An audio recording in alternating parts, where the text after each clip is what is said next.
The worker shortage has dominated the reopening conversation, but one aspect that's flown under the radar are public sector jobs. Before the pandemic, state and local governments employed 20 million people. That's nearly 13% of the whole labor market. Jobs in that sector are still more than 1 million below their pre-pandemic levels. And if the financial crisis is any indication, it could take years to recover. Joining us now is Tom Kozlik. He's head of credit strategy at Hilltop Securities. So, Tom, tell me whether you think this jobs hole, if you want to call it that, is going to be a headwind for muni investors. Yeah, thanks for having me on, Kelly. I appreciate it. And this, as you mentioned, state and local government jobs are still 1.2 million below where they were a little over a year ago before the pre-pandemic peak.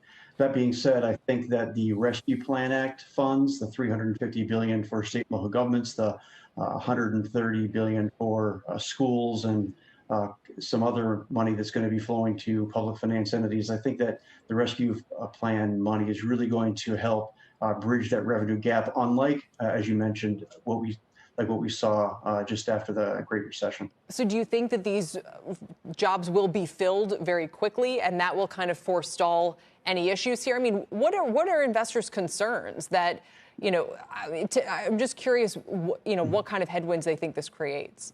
Yeah, so I think we have started to see a return. At the worst, state and local government jobs were 1.3 million down. They have been positive over the last. They were positive over the last month. I expect them to continue to be positive, but I don't expect them to really charge back until the end of the summer or the fall. And the reason for that is because a lot of those jobs that were lost going back to last year were education related. And so I don't think that until the schools start to ramp up, we're going to start seeing those state and local government jobs increase. Yeah, if anything, I've heard less lately about the need for, state and local government help and support. And I wonder why that is.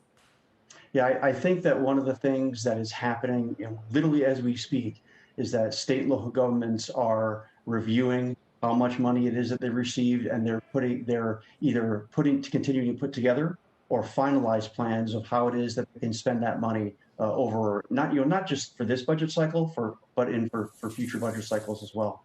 All right, so Tom, just broadly speaking, tell me where you think investors should be placing their bets in the muni market right now.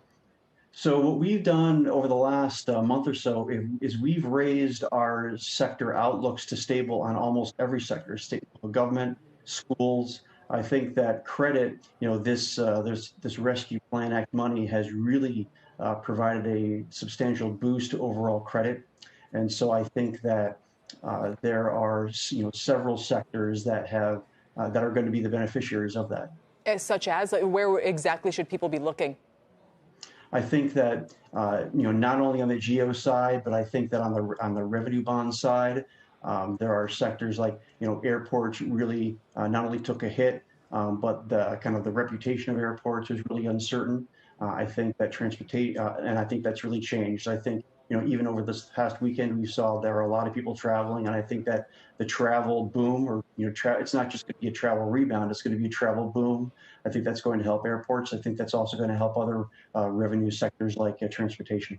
And is infrastructure money potentially going into state and local governments as well, or is that going to be funneled elsewhere, do you think? No, that's one of the things that we're still waiting to hear. There's an important meeting that is going to be happening this afternoon at the White House, from what we understand.